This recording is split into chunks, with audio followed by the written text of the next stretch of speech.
Spoštovani predstavniki medijev, spoštovani člani obeh uradnih delegacij, lepo pozdravljeni na novinarski konferenci ob obisku črnogorskega predsednika gospoda Jakova Milatovića v Republiki Sloveniji.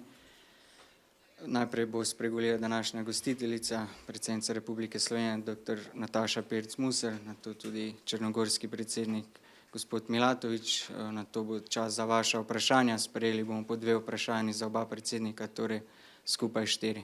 Gospa predsednica, izvolite. Hvala lepa, Nejc.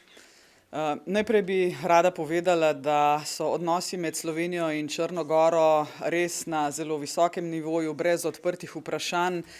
Izjemno dobro sodelujemo znotraj približevanja Črne gore Evropski uniji.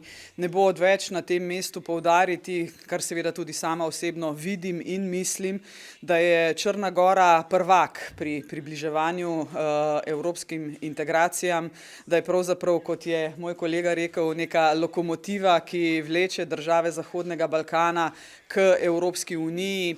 Večkrat sem že poudarila, da Zahodni Balkan zagotovo potrebuje več Evrope in ne manj. To je tudi tisto, v kar moj kolega Jakov Milatović verjame. Slovenija pomaga Črni gori na tej poti in bo seveda še naprej pomagala. Midva sva se v zasebnem pogovoru dotaknila seveda tudi procesa Brdo-Brioni. Proces Brdo-Brioni je eden od procesov, ki vleče ta voz naprej proti Evropski uniji. Gospod predsednik mi je danes potrdil, da bo naslednja organizatorica procesa Brdo-Brioni prav njegova država, torej Črna gora. Jeseni naslednje leto se bomo torej voditelji držav Zahodnega Balkana in Hrvaške in Slovenije srečali v Podgorici. Na tem mestu bi rada poudarila še eno stvar. Gospodarsko sodelovanje med Slovenijo in Črno goro je v porastu, ni pa še na tistem nivoju, za katerega bi si obe državi želeli, da bi bil. Oba s predsednikom sva se dogovorila, da bova več delala na gospodarskem sodelovanju med Slovenijo in Črno goro in upam, da bo v prihodnjih letih najinega mandata to gospodarsko sodelovanje seveda še boljše, kot je že danes.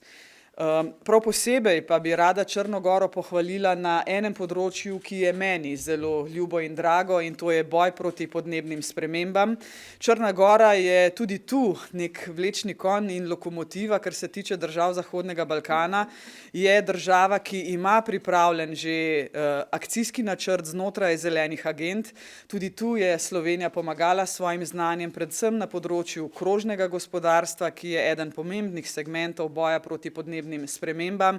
Črna gora je tu naredila res velike korake naprej in se gospodu predsedniku in vsem njegovim sodelavcem v vladi res zahvaljujem za ta trud, ki so ga vložili v delovanje na področju zelenih agend. Toliko za začetek z moje strani. Hvala lepa. Poštovana predsjednice, draga Nataša, poštovani predstavnici medija, dame i gospodo, veliko mi je zadovoljstvo što sam danas u zvaničnoj posjeti Sloveniji, državi koju Crna Gora vidi kao prijatelja i saveznika. Naši odnosi su odlični i baziraju se na principima otvorenosti i međusobne podrške. Karakteriše ih historijska bliskost i iskreno prijateljstvo građana naše dvije zemlje, koji su ne tako davno bili dio iste zemlje, stare Jugoslavije, i do dana zadržali osjećaj bliskosti i međusobnog uvažavanja i povjerenja. Upravo na tim čvrstim osnovama razvijamo i konstruktivnu saradnju na svim bilateralnim poljima, koja je dodatno ojačana našim savezništvom u okviru NATO saveza. I nikada nećemo zaboraviti da je upravo Slovenija bila prva država koja je otvorila svoju ambasadu u Podgorici nakon obnove crnogorske državnosti i zahvalni smo na vašem kontinuiranom zalaganju i podršci ostvarivanju svih crnogorskih vanjsko-političkih ciljeva, uključujući i ovaj koji sam malo čas spomenuo, a to je naše punopravno članstvo u NATO savezu koje je ostvareno 2017. godine.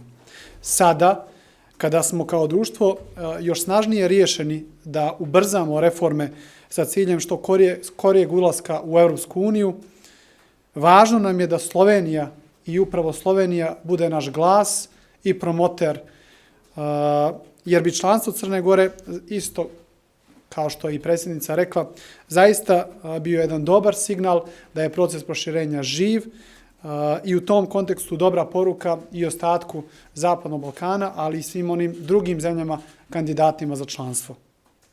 Iskustvo Slovenije, koje Slovenija zaista nesebično dijeli sa svojim prijateljima, ovdje prije svega sa Crnom Gorom, predstavlja vrijedan primjer za sve države regiona koje su za svoje strateške ciljeve odabrale put koji je vaša zemlja gotovo prije 2 decenije uspješno i okončala.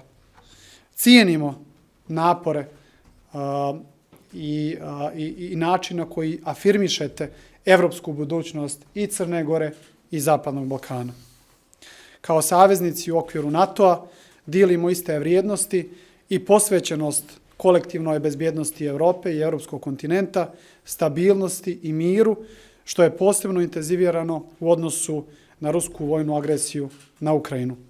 Crna Gora i Slovenija se danas u aktualnim geopolitičkim prilikama nalaze na istoj strani istorije, dijeleći najviše civilizacijske vrijednosti. I ja želim ovom prilikom i predsjednici da zahvalim zbog toga. Zaista želim ovdje, danas u Sloveniji, da vam još jednom najiskrenije čestitam na velikom diplomatskom uspjehu koji se tiče vašeg izbora za nestalnu članicu Savjeta bezbjednosti Ujedinjenih nacija.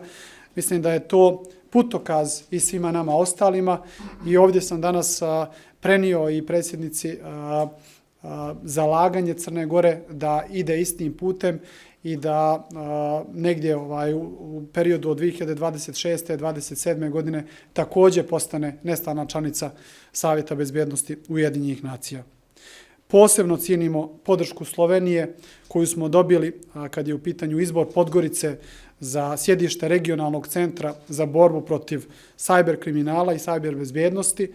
Vjerujemo da je i to uz intenzivnu saradnju u oblasti odbrane, nauke i kulture još jedan primjer podrške Slovenije Crnoj Gori.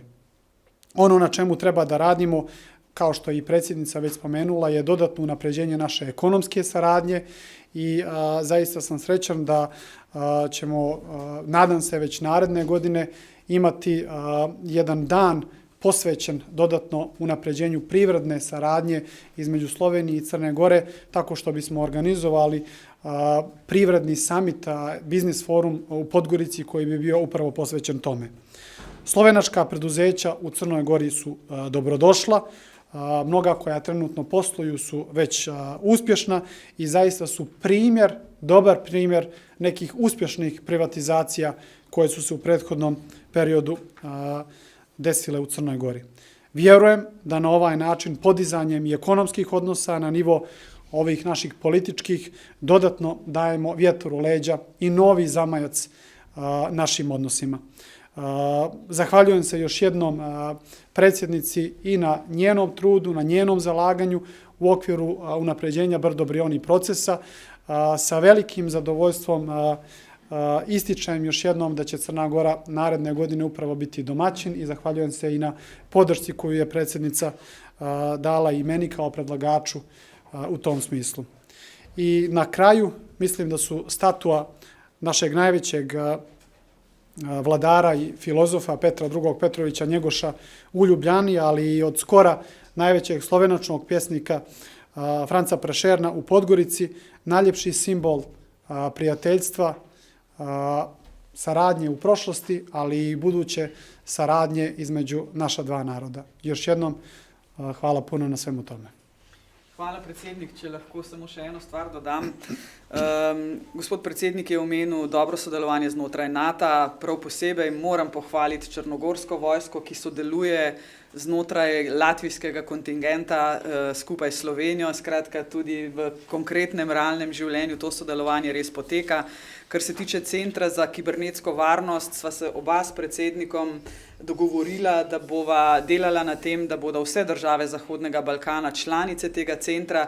Namreč izjemno pomembno je, da se se Zahodni Balkan nauči še več, kot že zna na področju kibernetske varnosti. Namreč ta center bo zadolžen za izobraževanje učiteljev, ki bodo potem učili druge, kako delovati na področju kibernetske varnosti. In zagotovo je moja in Jakovova želja, da postanejo člani tega centra seveda tudi ostale države Zahodnega Balkana.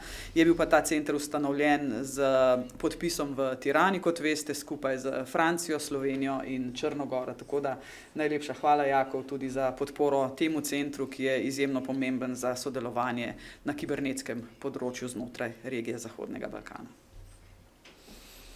Hvala lepa. Zdaj bo čas za vprašanja. Najprej bo vprašanje za oba predsednika postavila novinarka Črnogorske nacionalne televizije. Izvolite. Dobar dan, Jelena Otašević iz javnog servisa Crne Gore. Dakle, Slovenija kontinuirano podržava Crnu Goru u procesu evropskih integracija.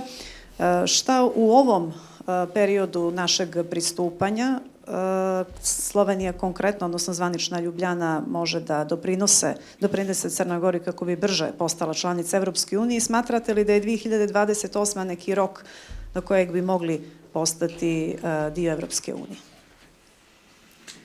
Seveda smo vsi slišali izjavo gospoda Michela na Blejskem forumu, ko je povedal, da si želi, da bi vse države Zahodnega Balkana v Evropsko unijo stopile najkasneje do leta 2030. Predsednik Milatović je še bolj ambiciozen, kar mene zelo veseli. Tudi na procesu Brdo-Brioni v Skopju je povedal, Črna Gora bo stopila v Evropsko unijo še prej. Zagotavljam vam, da ima Črna Gora na tej poti popolno podporo Slovenije. Mi že danes veliko pomagamo pri prenašanju evropske zakonodaje v pravni red Črne Gore. Prej sem omenila zelene agende, ki so meni zelo blizu. To je res skupen produkt Slovenije in Črne Gore na tej poti. Slovenija si seveda želi, da bi vse države Zahodnega Balkana bile sposobne vstopiti v Evropsko unijo in bom danes še enkrat ponovila, tudi Bosna in Hercegovina. Izjemno pomembno je, da Bosna in Hercegovina ostaja v tem paketu, recimo zdaj že 9 držav, ki želijo vstopiti v Evropsko unijo. V obeh državah, in v Bosni in v Črni Gori in v vseh ostalih državah Zahodnega Balkana, je potrebno postoriti še marsikaj. Črna Gora ima odprtih vseh 33 poglavij, kar je zelo dobro. Sami pa veste, da je na področju vladavine prava pravzaprav največ težav v vseh državah Zahodnega Balkana. Kolega Milatović se tega seveda zelo zaveda. Naslednje korake, ki jih Evropska unija pričakuje od Črne Gore, poznamo. Potrebno bo imenovati še enega sodnika Ustavnega sodišča, imenovati generalnega državnega tožilca. To vse čaka Črno Goro. Razumela sem iz pogovora s predsednikom Črne Gore, da je optimističen glede na to, da je sestavljena nova vlada, ki bo dala nov veter tudi na tej poti v Evropsko unijo.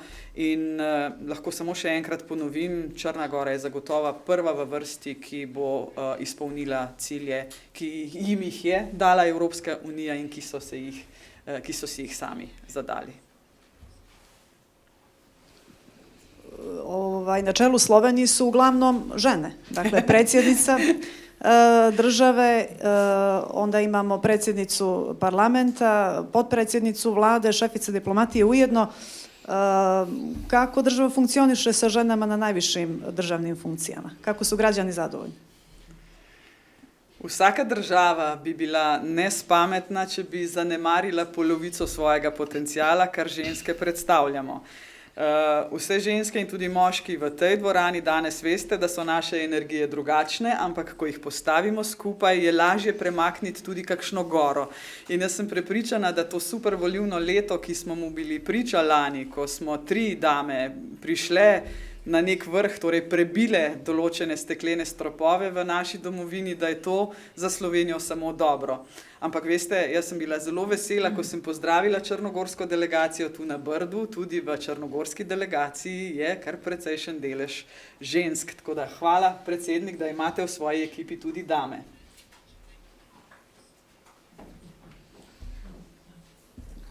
Nataša Prislan, Culiberg, Televizija Slovenija. Vprašanje za visokega gosta. Nedavno je predsednica Evropske komisije ob obisku Črne Gore opozorila, da so potrebne še reforme za vstop na skupen evropski trg. Kako potekajo reforme na tem področju?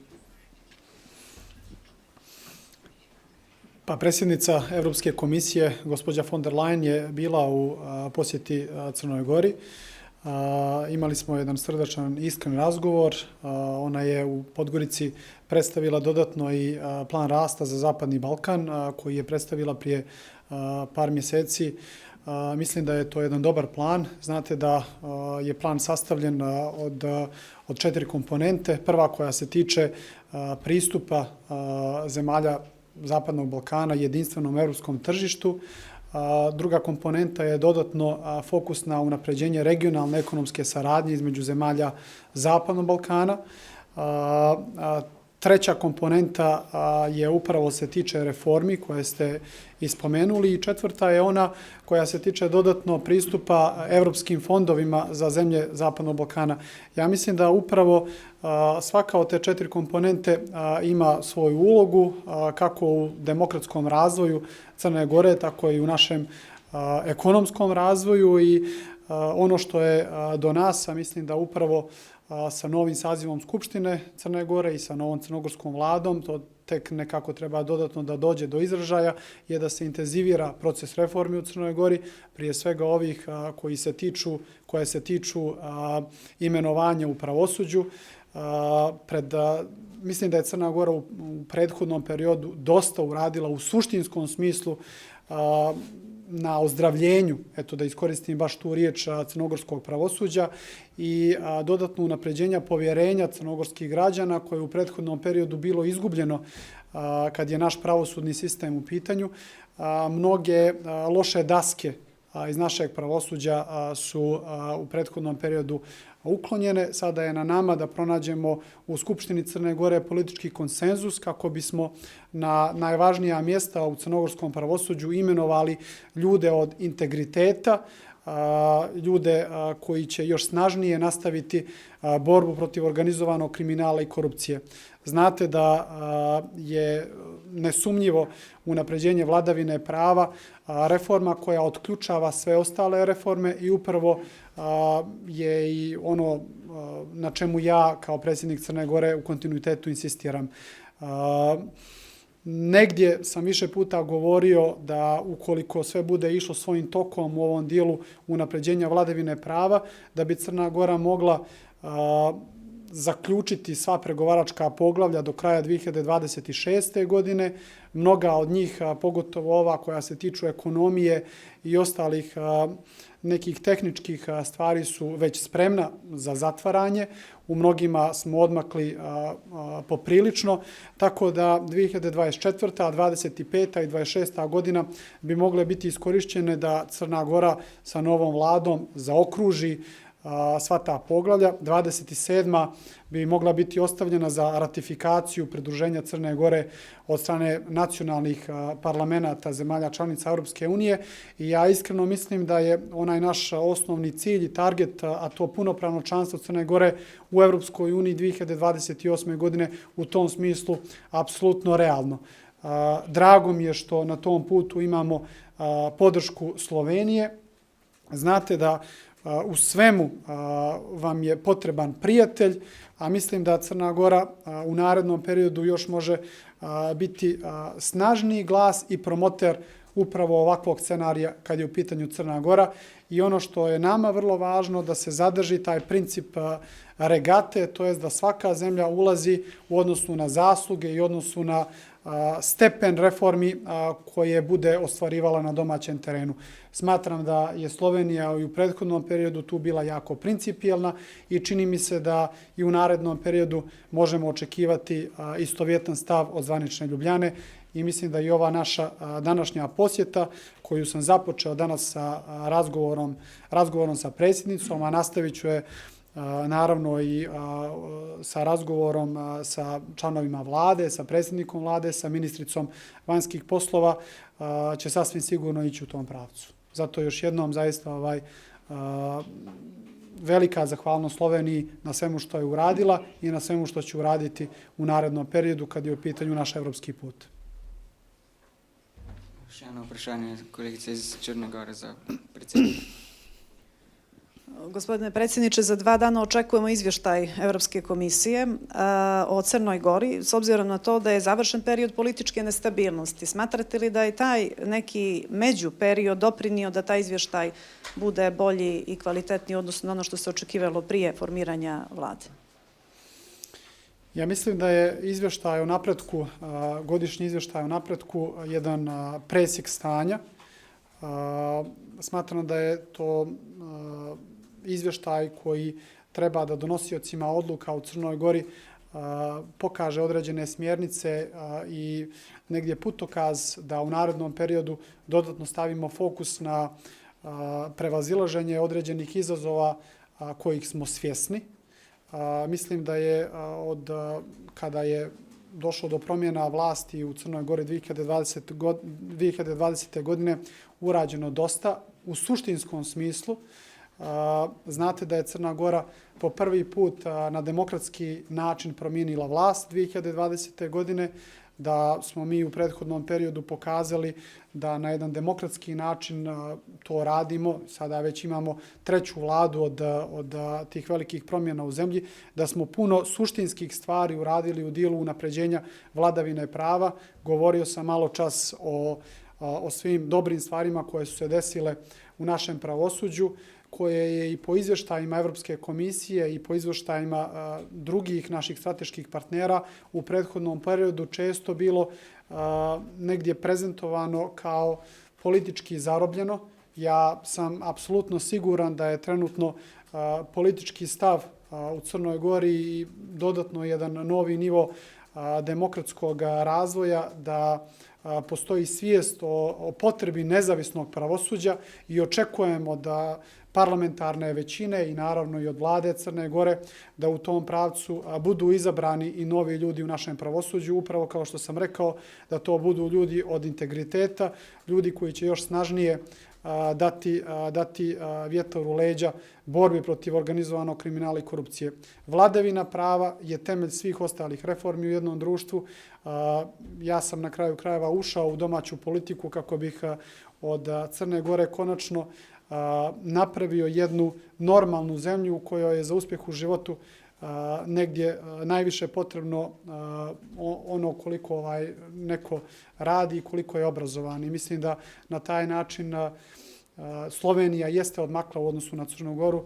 Negdje sam rekao da mislim da je Slovenija i dobar putokaz određenih reformi koje u narednom periodu moramo da uradimo. Tako da mislim da je, zaista sam optimista u tom smislu i mislim da će u narednom periodu, očekujem zapravo da će se neke dobre stvari dešavati. Še Gašper Lube, Al Jazeera. Dobar dan, pozdrav. Gašper Lube, Al Jazeera. Jedno pitanje, nova crnogorska vlada će zavisiti od stranke koja nije baš poznata kao proeuropska, pogotovo sad u svjetlu i rata u Ukrajini. Dakle, izgleda da predsjednica nije zabrinuta zbog toga, ili? I gospodin predsjedniče, dakle, koje su garancije da Crna Gora ne skrene zbog tog pitanja sa europskog puta? Hvala. Ja mislim da je najveća garancija trenutno predsjednik Crne Gore, koji, kao što znate, i u predsjedničkoj kampanji, a i nakon što sam preuzeo funkciju predsjednika Crne Gore, bio sam vrlo jasan kad su u pitanju vanjsko-politički prioriteti i ciljevi Crne Gore. Prvi se tiče još kredibilnijeg članstva Crne Gore u okviru NATO saveza. Ja smatram da ćemo to dostići dodatno unapređenje vladavine prava. Znate da na kraju svaka demokratska zemlja je prije svega zemlja u kojoj vlada pravo i pravda. I ovdje negdje onda stoji sve ovo što sam rekao kad su u pitanju reforme pravosuđa. Drugi cilj je iskreno i suštinsko zalaganje za ubrzanje našeg europskog puta. Mislim da to u prethodnom periodu nije bio u potpunosti slučaj. Mislim da je takođe i u prethodnom periodu i od strane Evropske unije bio pokazan određeni zamor kad je u pitanju proces proširenja. Čini mi se da je nakon ruske agresije na Ukrajinu i Brisel, a i glavni gradovi zemalja članica nekako malo drugačije pristupio samom procesu proširenja i upravo to treba dodatno iskoristiti. I pod broj 3 je unapređenje dobrosusedskih odnosa između Crne Gore i ostalih zemalja Zapadnog Balkana. Ovdje naravno da negdje tretiramo i ostale zemlje koje su nama bliske, sa kojima smo dijelili zajedničku prošlost, a sasvim sigurno da ćemo da dijelimo i zajedničku budućnost. Ovdje mislim i na Sloveniju. Ja sam čovjek koji je dugo godina živio na zapadu i čini mi se da jedna stvar koja negdje nije uvijek jasna na Zapadnom Balkanu, a to je da je proces evropskih integracija ujedno i proces regionalne ekonomske saradnje i na tome zaista dodatno treba raditi, kao što vam je jasno i gospođa von der Leyen je i u ovom planu rasta za Zapadni Balkan zapravo prezentovala drugu komponentu, to je jednu od one 4 komponente, ovu koja se tiče upravo regionalne ekonomske saradnje. To su jasni prioriteti Crne Gore. Mislim da su to jasni prioriteti i nove crnogorske vlade i to je trenutno i sasvim sigurno da će to tako ostati u narednom periodu. Bi seveda lagala, če bi rekla, da nisem zaskrbljena. Zagotovo sem, ampak ne samo zaradi tega, ali bo Črna Gora uspela in ostale države Zahodnega Balkana doseči ta cilj do leta 2030. Večkrat sem že povedala, če si postavimo vprašanje, ali je Evropska unija naredila dovolj, da bo sprejela nove članice v svoje integracije, je moj odgovor ne. Tudi Evropska unija se mora zavedati svojih pomanjkljivosti, svojih minusov, česa vse v preteklosti nismo naredili in kaj vse sedaj Evropska unija mora narediti, da bo 2030 seveda dosegljiv cilj. Na obeh straneh je potrebno vložiti ves napor, da se bo to res tudi zgodilo in res upam, da do leta 2030. Hvala lepa, hvala predsednikoma, hvala za vašo udeležbo in prijeten dan še naprej.